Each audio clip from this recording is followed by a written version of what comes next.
जय हिंद दोस्तों, एक बार फिर से स्वागत है आप सभी का। आप सभी के लिए जीके जीएस के इंपॉर्टेंट एमसीक्यू फॉर्मेट में क्वेश्चन मिलेंगे आज अपने पहले प्रश्न की तरफ।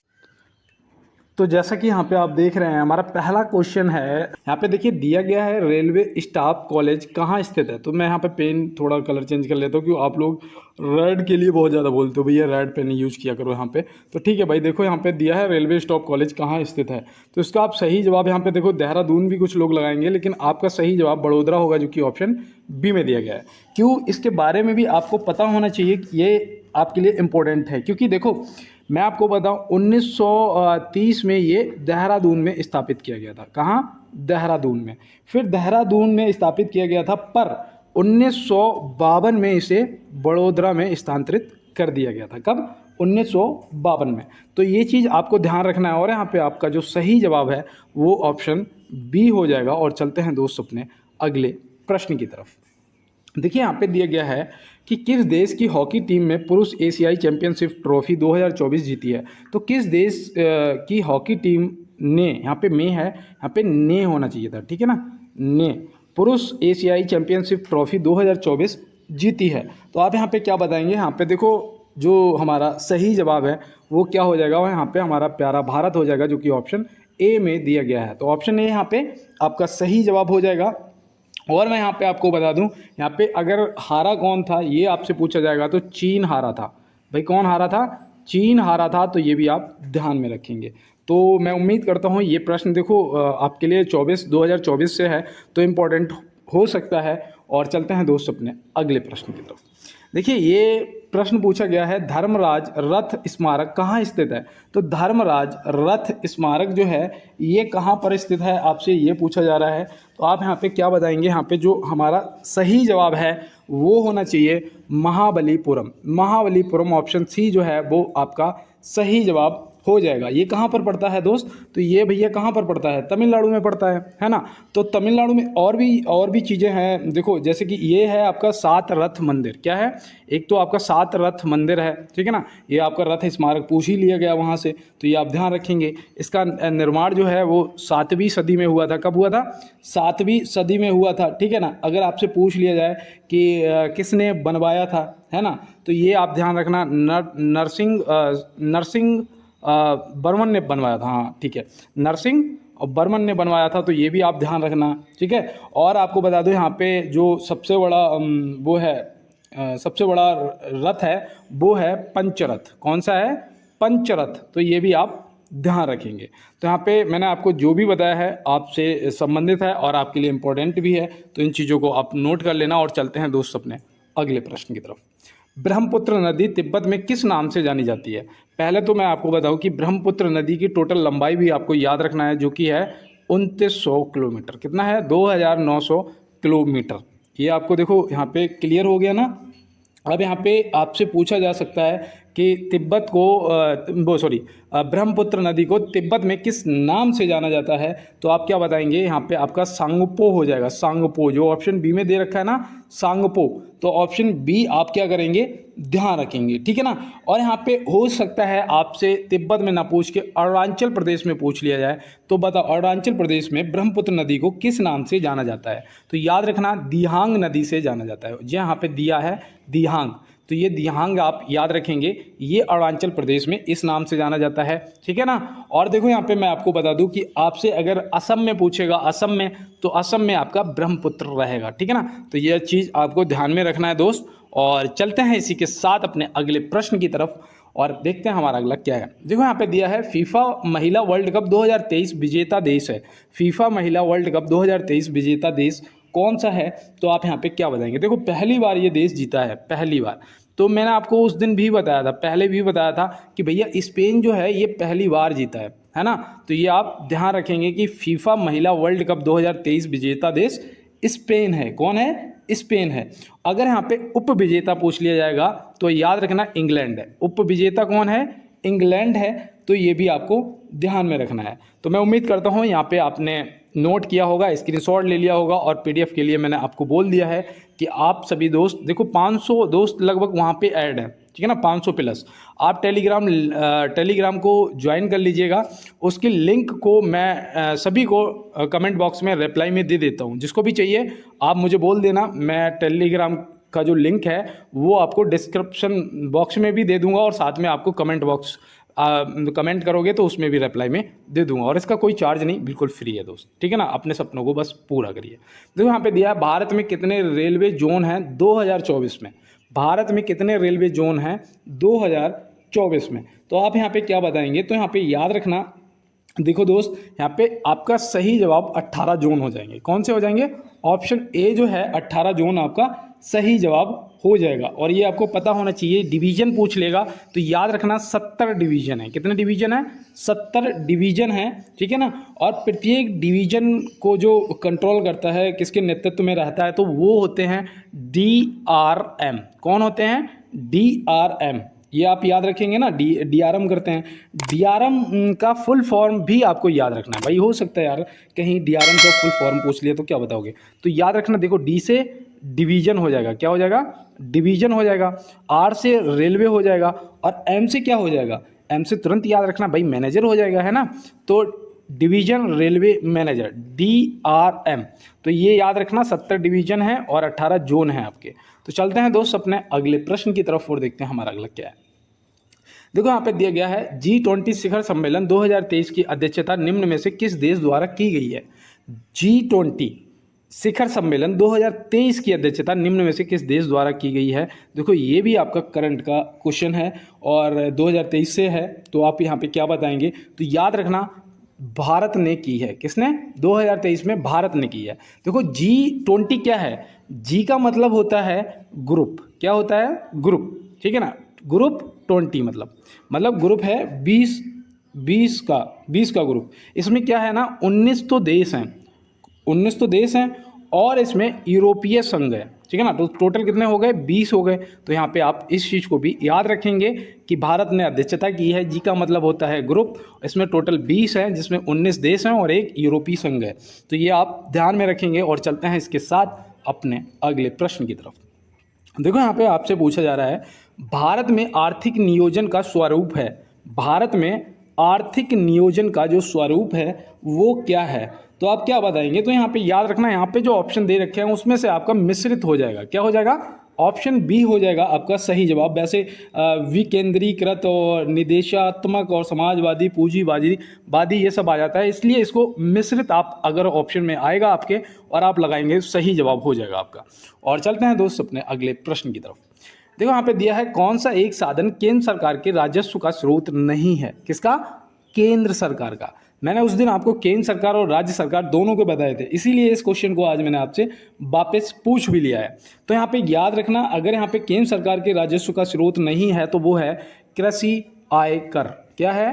कृषि आय कर आपका सही जवाब हो जाएगा। GST तो आपको पता ही होगा, गुड्स एंड सर्विस टैक्स, जिसका शुभारंभ कब हुआ था? 1 जुलाई 2017 को हुआ था, है ना। तो ये तो आपको पता ही है। आयकर भी आपका केंद्र सरकार के अंडर में आ जाता है। कोऑपरेटिव कर जो है वो भी आ जाता है। उत्पाद शुल्क भी आपका आ जाता है। तो ये सब आप ध्यान में रखेंगे, ये आपके केंद्र के अंडर में आते हैं।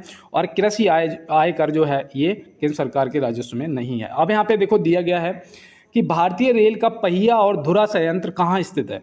भारतीय रेल का पहिया और धुरा संयंत्र कहाँ स्थित है। ये देखो आपके करंट का नहीं, रेलवे से संबंधित क्वेश्चन है। तो यहाँ पे आप क्या बताएंगे। तो याद रखना, यहाँ पे आपका सही जवाब जो है वो बेंगलुरु हो जाएगा। क्या हो जाएगा? बेंगलुरु। बताओ, उस दिन से मैं आपको कपूरथला में बता रहा था कि कपूरथला में क्या है, क्या बनता है रेलवे से संबंधित, ये आप कमेंट बॉक्स में बताना। मैं ये आपको 3 बार बता चुका हूँ, मतलब 3 क्लासों में लगातार मैंने कपूरथला आपको बताया है ना। अब यहाँ पे हुगली में तो आपको पता ही है कि भाई सबसे लंबा क्या है, प्लेटफॉर्म है, जो कि कितना है 1500 मीटर लगभग, है ना। तो ये सबसे लंबा प्लेटफॉर्म है, तो ये भी आप ध्यान में रखेंगे। और चलते हैं दोस्त अपने अगले प्रश्न की तरफ। देखिए यहाँ पे आपसे पूछा जा रहा है, पहली नमो भारत रैपिड रेल किन शहरों को जोड़ती है। पहली नमो भारत रैपिड रेल किन शहरों को जोड़ती है। और मैं आपको बता दूं, इस पर मैं डबल हैशटैग बना रहा हूं और मैं आपको ये विश्वास दिला सकता हूं कि ये क्वेश्चन आपके पेपर में मतलब 99% पूछे जाने का पूरा चांस है, ठीक है ना। और ये आपके करंट से भी संबंधित है। तो यहाँ पे याद रखना, अहमदाबाद और भुज। तो यहाँ पे भुज और भुज से अहमदाबाद। हाँ, तो ऑप्शन सी जो है आपका बिल्कुल राइट जवाब हो जाएगा, क्योंकि ये करंट से भी और रेलवे से भी संबंधित, इसलिए मुझे लगता है कि ये प्रश्न आपके लिए काफ़ी इंपॉर्टेंट बनेगा। और देखो यहाँ पे दिया है, भारत में किस वर्ष रेल बजट को आम बजट में मिला दिया गया था।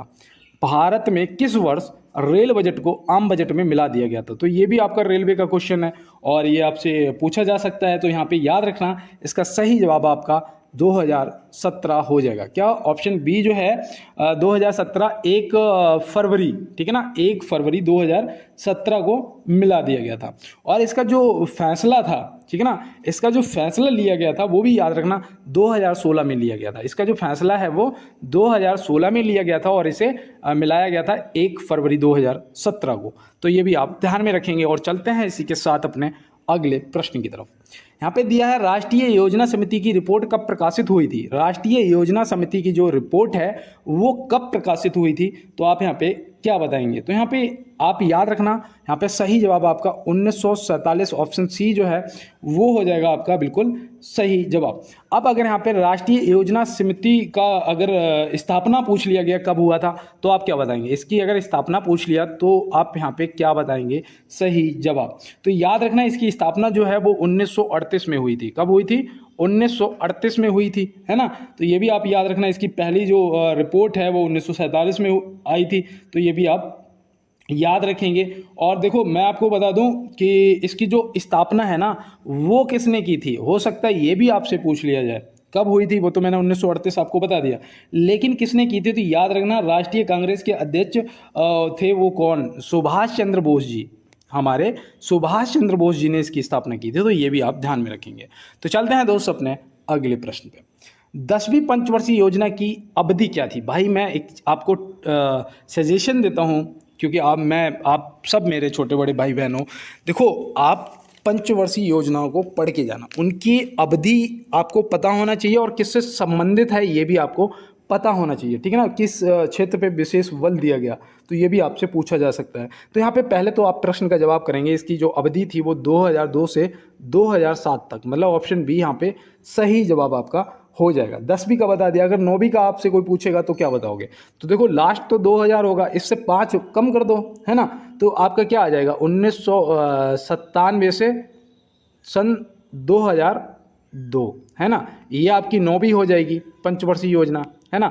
अगर यहाँ पे आपसे 8वीं पूछ देगा तो इसमें से 5 कम कर दो 97 से, तो 97 से अगर 5 कम कर दोगे तो आपका क्या आएगा, तो आपका 92 आ जाएगा, मतलब कि 1992 से 1997। और जो योजना अवकाश रहा था ना वो भी देख लेना 66 से 69 तक। तो ये सब आपसे पूछे जा सकते हैं, ठीक है ना दोस्त। एक मैं आपको पूछ रहा हूँ कि चलो आप 9वीं 8वीं 10वीं मैंने बता दी, 7वीं आप मुझे बता दो कि कब से कब तक अवधि थी, ठीक है ना दोस्त। तो चलते हैं दोस्त अपने अगले प्रश्न की तरफ। पूर्वोत्तर भारत के किस राज्य में रेल मार्ग नहीं है। भैया पूर्वोत्तर भारत के किस राज्य में रेल मार्ग नहीं है, लेकिन अब तो इस पे काम चालू हो गया है ना। अब मैंने अभी आपको बताया था सांगपो, है ना, तो सांगपो तक काम चालू हो चुका है। लेकिन यहाँ पे अगर पूछा जाएगा तो नागालैंड, मिजोरम, मणिपुर, इनमें से कोई नहीं, इनमें से कोई नहीं, क्योंकि इसका जो जवाब है ना वो अगर ये प्रश्न पूछा जाएगा तो आप किसको टिक करके आएंगे, यहाँ पे फटाफट बताइएगा। तो यहाँ पे आपका सही जवाब सिक्किम हो जाएगा। क्या हो जाएगा, सिक्किम हो जाएगा। अभी मैंने सांगपो आपको बताया था ना, तो वहाँ तक ये काम चल चुका है ना, तो अब तो यहाँ भी पहुँचने वाली है, लेकिन फिर भी आप सिक्किम को टिक कर सकते हैं।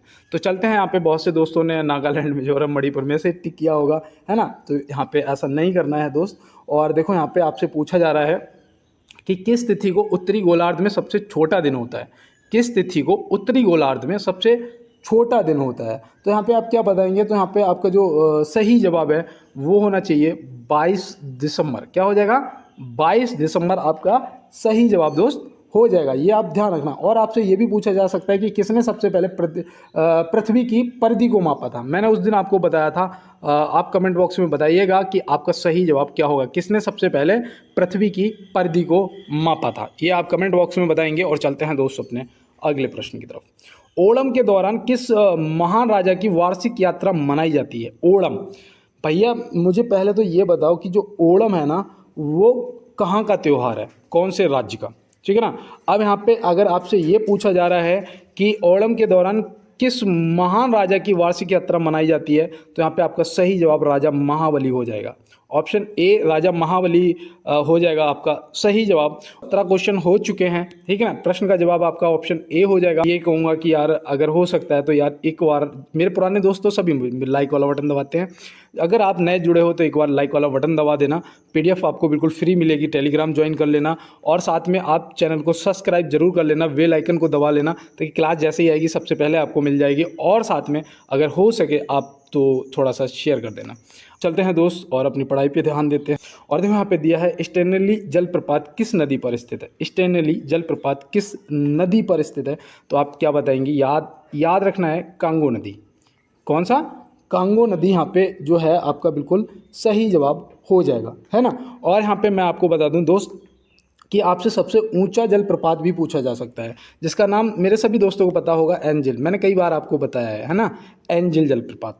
और एंजिल जलप्रपात जो है ये कहाँ पर स्थित है ये भी पूछा जा सकता है। तो याद रखना वेनेजुला में है। कहाँ पर? वेनेजुला में है।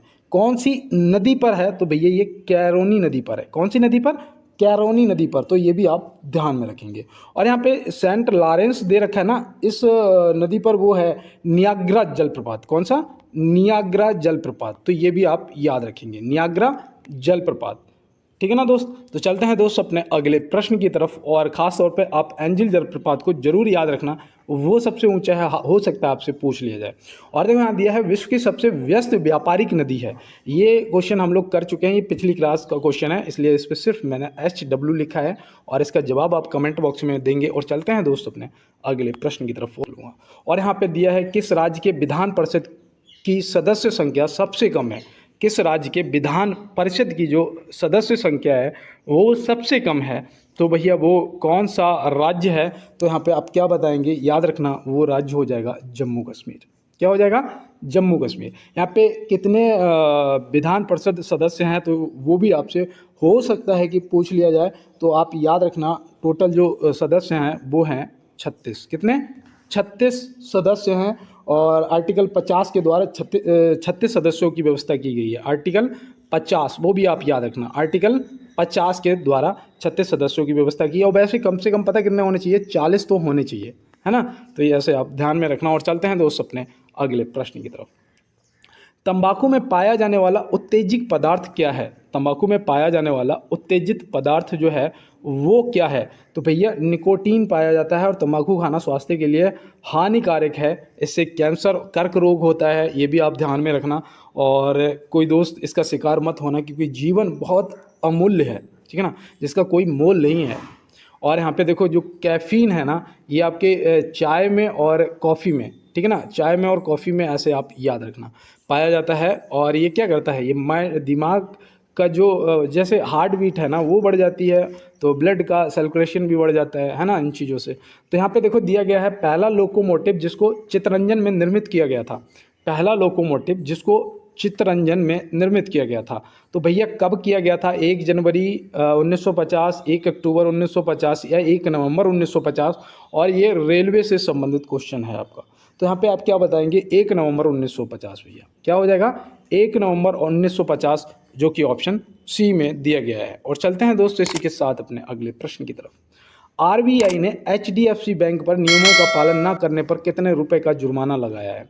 ये आपके करंट का क्वेश्चन है। और यहाँ पे आपका सही जवाब 1.91 करोड़, ऑप्शन ए जो है यहाँ पे ऑप्शन ए आपका सही जवाब हो जाएगा। इसको आप विशेष रूप से क्वेश्चन को याद रखना दोस्त। और चलते हैं अपने अगले प्रश्न की तरफ।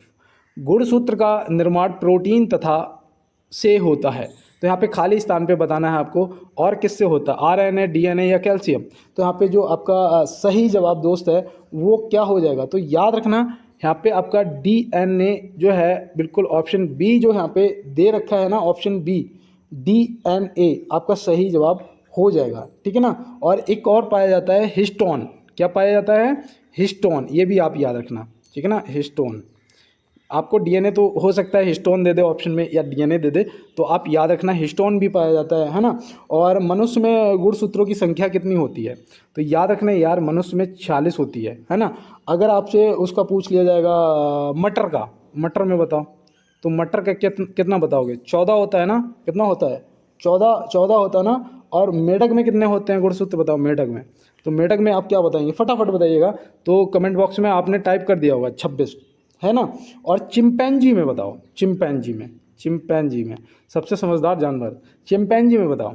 तो चिंपैंजी में मनुष्य से 2 ज़्यादा होते हैं, मतलब कि 48 होते हैं। कितने होते हैं, 48 होते हैं। तो ये भी आपको ध्यान में रखना है। ये देखो आपके साइंस के क्वेश्चन है। और यहाँ पे देखो दिया है क्लोरोफिल का खनिज घटक क्या है, क्लोरोफिल का खनिज घटक क्या है।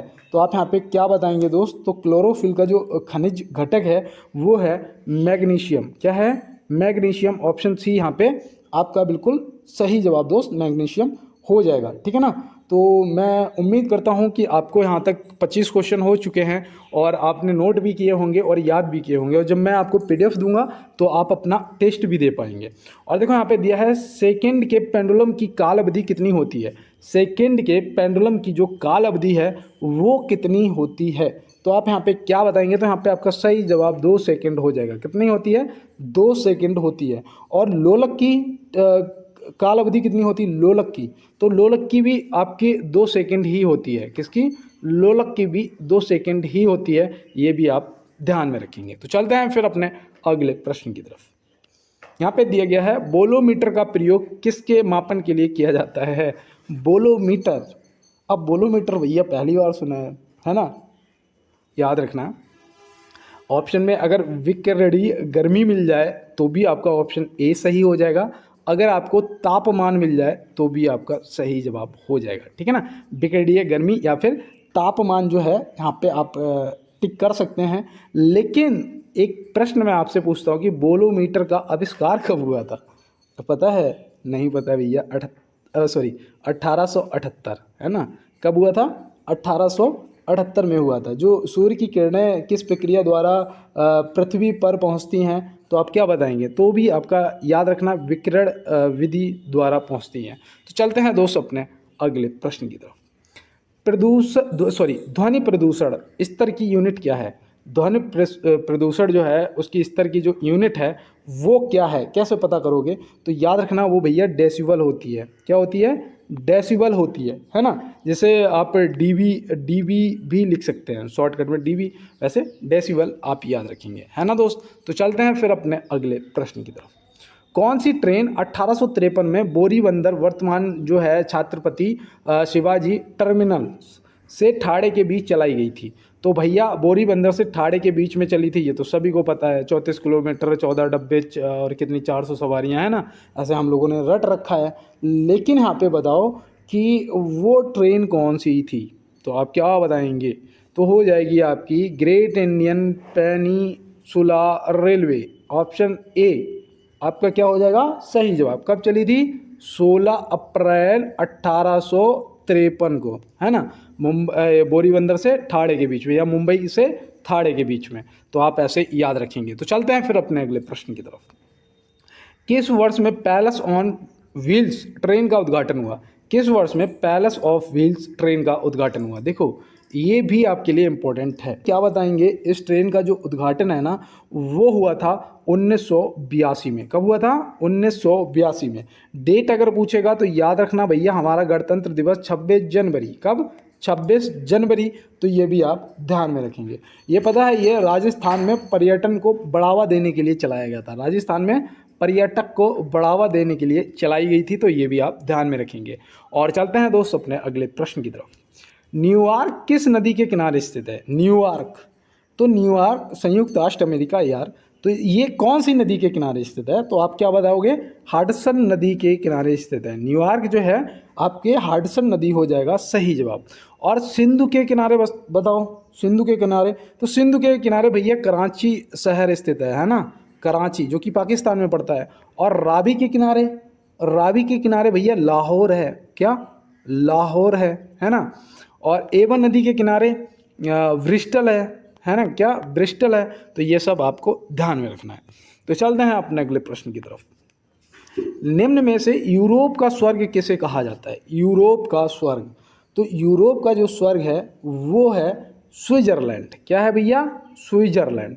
ऑप्शन यहाँ पे ए क्यों लिख रखा है ऑप्शन, चलिए एक मिनट यहाँ पे मैं सही कर दूँ, ए बी सी होगा यहाँ पे, है ना। तो स्विट्जरलैंड ऑप्शन सी जो है सही जवाब यहाँ पे आपका हो जाएगा, ये आप याद रखोगे। रोम को क्या बोलते हो भैया? रोम को बोलते हैं 7 पर्वतों का नगर। क्या बोलते हैं? 7 पर्वतों का अगर नगर पूछा जाएगा तो आप रोम को टिक कर देंगे। और यहाँ पे देखो आपसे और भी क्वेश्चन पूछे जा सकते हैं, जैसे सूर्योदय का देश किसे बोलते हो आप? भैया जापान को बोलते हैं, है ना। मध्य रात्रि का सूर्य किसे बोलते हो? क्या नॉर्वे को बोलते हो? कमेंट बॉक्स में बताना मुझे, मध्य रात्रि का सूर्य। और इंटरनल सिटी किसे बोलते हो? तो इंटरनल सिटी भी रोम को बोलते हैं, है ना। तो चलते हैं फिर अपने अगले प्रश्न की तरफ और देखते हैं हमारा अगला क्या है। थीन बांध वन्य जीव अभ्यारण्य कहाँ स्थित है? थीन बांध वन्य जीव अभ्यारण्य जो है ये कहाँ पर स्थित है? तो ये भैया देखो, ये अब लगाइए आप सही जवाब। और मुझे पता है कि इसमें से लगभग 90% मेरे दोस्त गलत जवाब करेंगे, लेकिन मुंगेर याद रखना भैया। मुंगेर कहाँ पड़ता है? ये बिहार में पड़ता है। कहाँ पर? बिहार में पड़ता है। तो ये मुंगेर आप याद रखेंगे। और देखो यहाँ पे असम में, आप बताओ असम में याद है आपको? तो एक तो आपका काजीरंगा है और दूसरा मानस है ना। तो ये भी आप जितने भी वन्य जीव अभ्यारण्य याद रखना है नेशनल पार्कों को भैया, आपसे पेपर में पूछे जाएंगे। मध्य प्रदेश में आपका कूनो नेशनल पार्क है ना, जहाँ पे निमामिया से 8 चीते ला के छोड़े थे। उत्तराखंड में कौन सा है? कमेंट बॉक्स में बताना, ठीक है ना दोस्त। तो चलते हैं अपने अगले प्रश्न की तरफ। 2011 की जनगणना के अनुसार जनसंख्या की दृष्टि से सबसे छोटा राज्य कौन सा है? कोई तो इसका जवाब एकदम सटीक लगाएगा, कोई बहक जाएगा। कहाँ पर? गोवा में। लेकिन यहाँ पे आपका सही जवाब क्या होगा दोस्त? बताओ। यहाँ पे आपका जो सही जवाब है वो सिक्किम हो जाएगा। क्षेत्रफल की दृष्टि से गोवा है छोटा, जनसंख्या की दृष्टि से सिक्किम है ना। तो ये आपको ध्यान में रखना है। और देखो 17 दूनी 34, सिर्फ 1 मिनट रुकूंगा और यही कहूँगा कि हो सकता है मेरी जबान पे माँ सरस्वती विराजमान हो और जो भी मेरी आवाज़ को सुन रहे हैं आप सभी को इस बार 100% सिलेक्शन मिलेगा। और चलते हैं दोस्त अपने अगले प्रश्न की तरफ। 1 मिनट। एक राष्ट्र एक चुनाव किस समिति की सिफारिश पर किया गया है? एक राष्ट्र एक चुनाव किस समिति की सिफारिश पर किया गया है? वन नेशन वन इलेक्शन, है ना।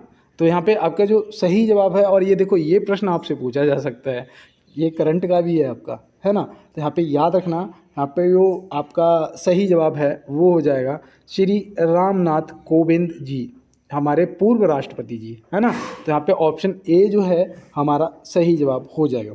और मैं आपको बता दूं जो ये क्या कहते हैं, ये जो बनाने में कितना समय लगा, जो ये जो बिल ये दिया गया है इसे बनाने में कितना समय लगा है, तो आप याद रखना 191 दिन लगे हैं। कितने?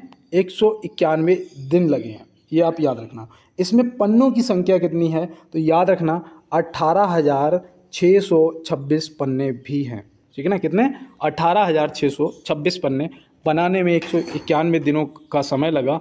और ये किसकी सिफारिश पे? तो श्री रामनाथ कोविंद जी की समिति जो है उस सिफारिश पे बनाया गया है। तो ये भी आप याद रखेंगे।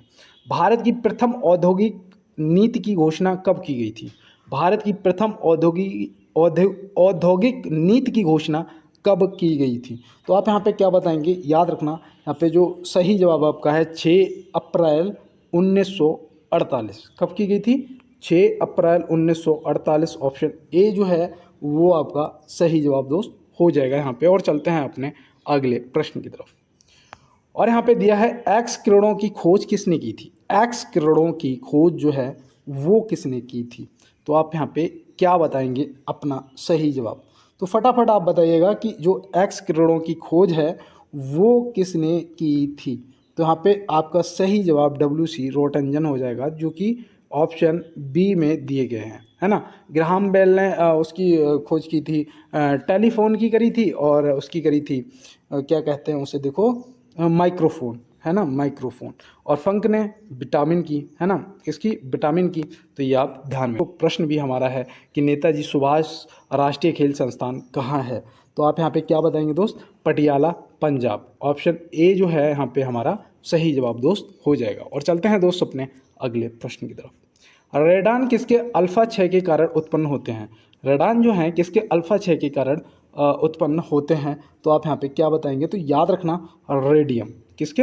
रेडियम। ऑप्शन ए जो है हमारा यहाँ पे रेडियम सही जवाब हो जाएगा। और चलते हैं दोस्त अपने अगले प्रश्न की तरफ।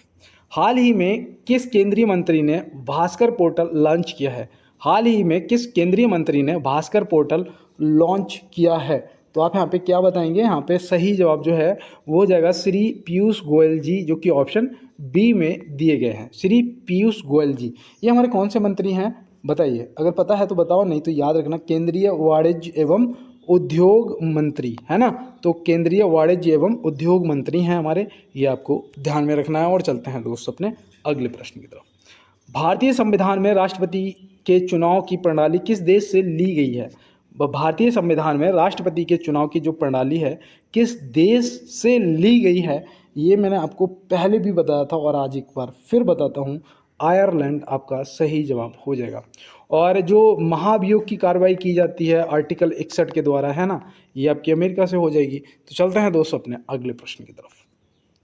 राष्ट्रपति जी किस कोष से किसी अप्रत्याशित खर्च के लिए धन दे सकते हैं? तो भैया वो कौन सा कोष होता है? आयकर से, आकस्मिक निधि से, या रिजर्व बैंक ऑफ इंडिया से? तो देखो, जब आकस्मिक निधि है और अप्रत्याशित खर्च है तो आप याद रखेंगे यहाँ पे जो सही जवाब है वो ऑप्शन बी हो जाएगा आपका। क्या हो जाएगा?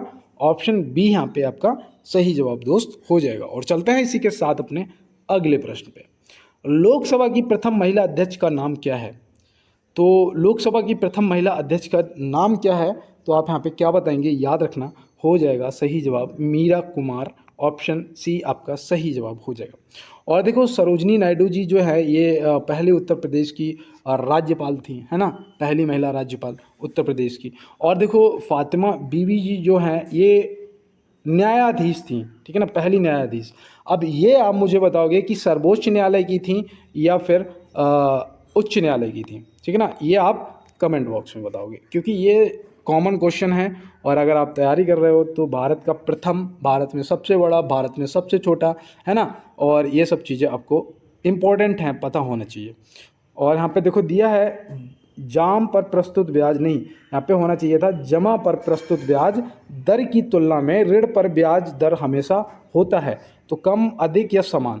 भाई देखो, अगर पैसा जमा करोगे तो आपको जो ब्याज मिलेगा, ठीक है ना, उसकी तुलना में पूछा गया है कि अगर किसी से कर्जा लोगे, अगर बैंक से आप देखो, बैंक में आपने पैसा जमा किया है ना, अगर आपने जमा किया तो आपको ब्याज मिलेगा। और अगर आपने बैंक से कर्जा लिया है, अगर कर्ज लिया है, तो आपको जो ब्याज होगा ना वो इसकी अपेक्षा में, जमा की अपेक्षा में कम देना पड़ेगा या ज़्यादा।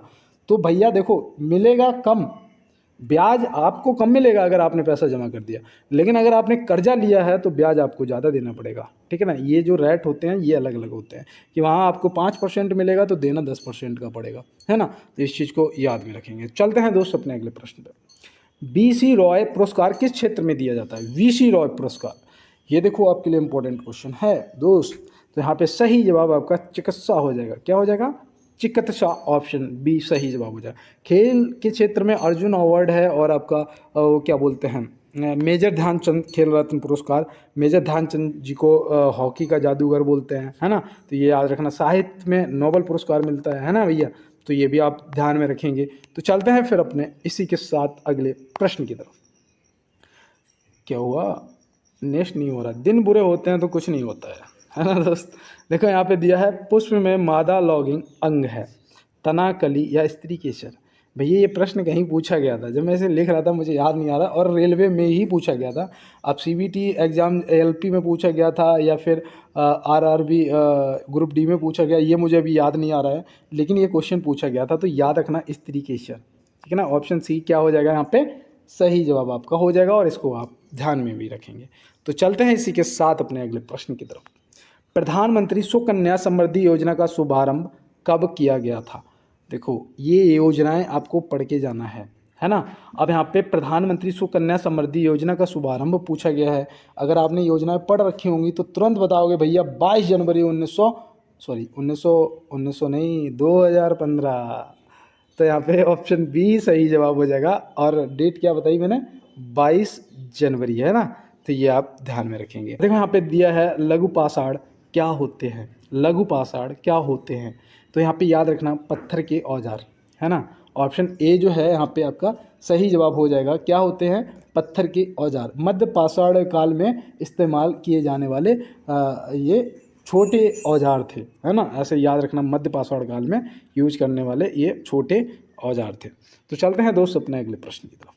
गौतम बुद्ध की मृत्यु के तत्काल बाद कौन के बाद किस, यहाँ पे देखो ये भी एरर है ना, किस बौद्ध परिषद को आयोजित किया गया था?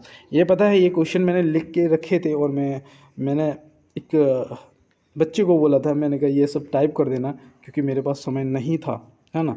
तो अब उसने कैसा टाइप किया, कुछ यहाँ पे एरर आ रहे हैं तो उसके लिए मैं माफ़ी चाहता हूँ, लेकिन हाँ उसने इतना काम किया मेरा, यही बहुत बड़ी बात है। और यहाँ पे याद रखना प्रथम बौद्ध संघ थी, और ये तो 4 हुई थी, मैंने आपको चारों बता रखी हैं, है ना। ये कब हुई थी वो भी मैंने आपको बताया था 483 ईसा पूर्व में, है ना।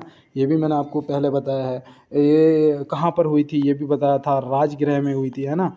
राजगृह में, कुंडलवन में कौन सी हुई थी बताना, ठीक है ना।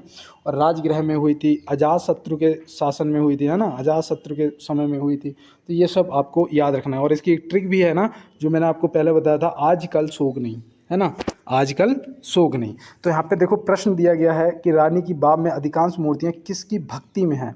रानी की बाग में अधिकांश मूर्तियाँ जो हैं वो किसकी भक्ति में है? तो आप यहाँ पे क्या बताएंगे? तो याद रखना वो विष्णु जी की भक्ति, ऑप्शन सी यहाँ पे सही जवाब हो जाएगा। आपके 50 क्वेश्चन पूरे हुए। क्लास से जाने से पहले मैं आपको सिर्फ 1 मिनट के लिए रोकूंगा और सिर्फ इतना कहूँगा, जो दोस्त हट रहे हों, क्लास को छोड़ रहे हों, दोस्त 1 मिनट मेरी बात को सुन लेना कि वाकई में मैं बहुत ही बुरे समय से गुजर रहा हूँ यार। एक बार यार आप लोग सपोर्ट कर दो, हो सकता है यार मैं इस समस्या से निकल पाऊँ। मिलते हैं नेक्स्ट क्लास में नेक्स्ट प्रश्नों के साथ में। तब तक के लिए मेरे सभी दोस्तों को मेरा जय हिंद। और मैं कोशिश करूँगा कि मुश्किलें तो बनी रहेंगी और मैं प्रॉपर आपको रोज़ कोशिश करूँगा क्लास दे। मिलते हैं दोस्त नेक्स्ट क्लास में। तब तक के लिए मेरे सभी दोस्त मस्त रहें, स्वस्थ रहें और एकदम बढ़िया तरीके से अपनी तैयारी को करेंगे। जय हिंद।